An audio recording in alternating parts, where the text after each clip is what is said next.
everyone, this is Anna from Cat Realty, and today I'm going to talk to you about and explain to you how the renovation of property process works in Portugal and what you should be aware when you are considering to renovate a property.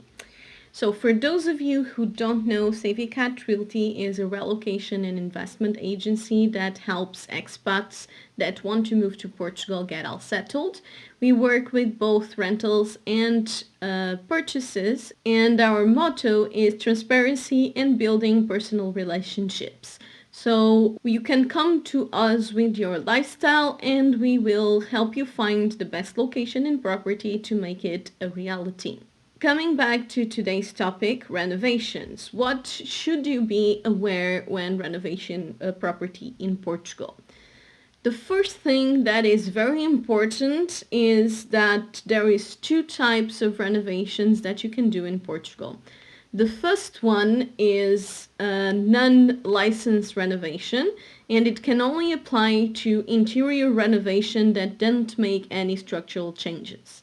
So if you don't change roofs, stairs, sizes of windows, move main walls and so on, you can do this kind of renovation without requesting a town hall permit and just giving what we say a pre-warning that just notifies the town hall that you are going to do improvements on your property. This is the best kind of renovation for personal habitation because it allows you to just do things a lot more quickly, as you can move directly to the contractor phase and just are dependent on the contractor's time frames and availability. While with the other kinds of renovation that actually falls under the construction, you need a permit. And the permits in town hall are basically the same whether it is a renovation or it is a full construction. The process is pretty much the same. You need to hire an architect, submit the plans, get them approved in town hall. If they don't like anything, you will hear feedback from them. They have a 90-day reply period. However, if they pass it, there is unfortunately not much that anyone can do about it, which is very frustrating. And often these renovation processes that need licensing are incredibly delayed because the town hall is usually understaffed and very piled on previous requests. So overall, doing a full renovation can be very interesting if you are doing a rebuild of, for example, a noble house that you are turning into apartments and so on. However, if you are just going to do a renovation for personal use, unless you truly have the time available, do take into consideration the fact that licensing processes are usually very slow. And when I say very slow, it's 6 months on a good location and 2 years on a bad one. So definitely think about that. When it comes to simple renovations, as I was saying, as long as you are not making structural changes, you can proceed with notification of works to town hall without involving the formal process of licensing. And you can still do almost everything. So you can change the whole kitchen, the whole bathroom, change the floors, apply new isolation. Even you can fix the roof as long as you don't change the shape of it. So as long as you don't add new usable area or move structural elements, you can do pretty much everything. And this is the type of renovation I recommend doing if you are just looking for habitation or even for investments. This can be extremely interesting if you buy a more rundown property at a much lower price and invest of the renovation. It will usually give you a property with a much higher turnover amount, and that it's usually very profitable to rent too. We also run return on investment simulations for our investment clients. We only do that kind of work for our Wonder packages and above. Our investment packages are usually for those that are looking to purchase multiple properties or doing a big project like a whole building. And we do cover all of the process. So we help you find the contractors. We usually try to give you 3 options. We also go over the tax advantages and disadvantages if you want to rent. It can be an interesting thing to open a company depending on the expenses you're having. So there is a lot of things to considering.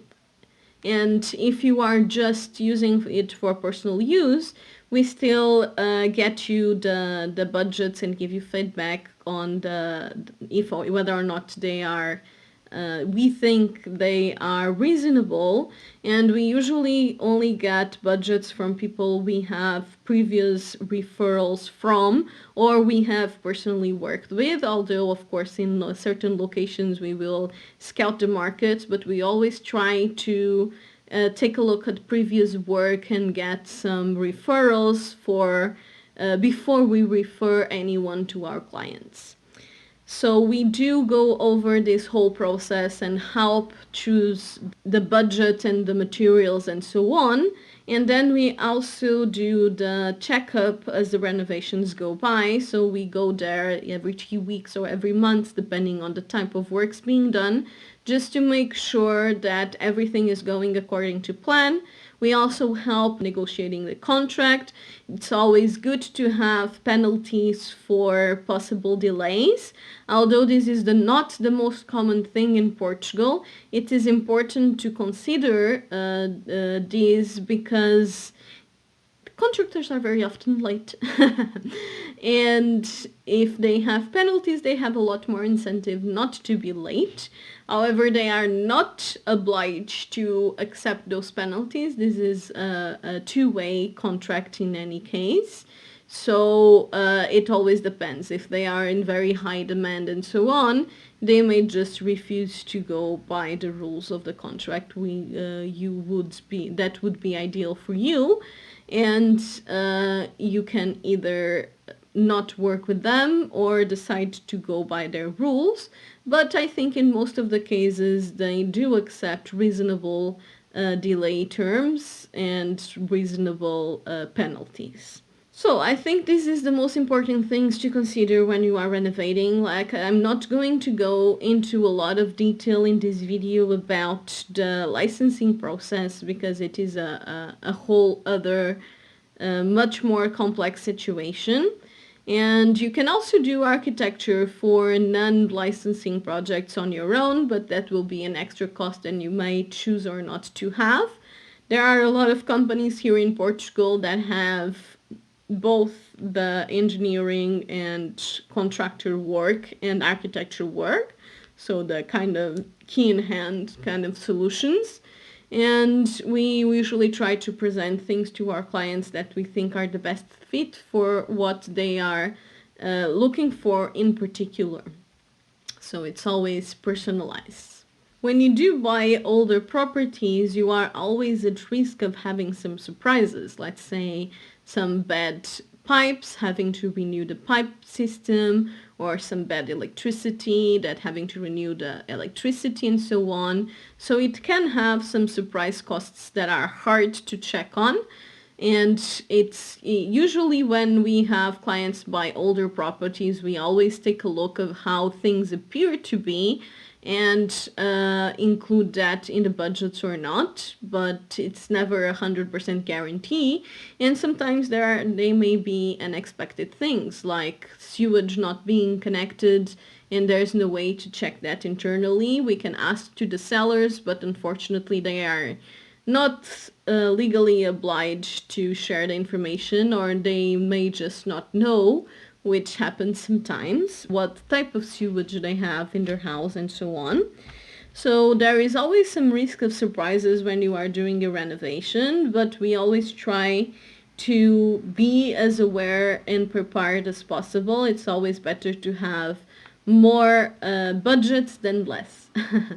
In the case of our clients, we usually have the budgets prior to the purchase being made, so they know exactly what they are getting into. And we also find it particularly important in renovation cases to have an inspection done which once again is always also included in our services. We will get an engineer to go to the property and do a formal inspection to detect any possible problems, or as much as possible, because as I was saying, some problems are pretty much undetectable. You do not have x-ray vision to see into the wall. Well, you do, but the inspection will be a whole lot more expensive if you do that.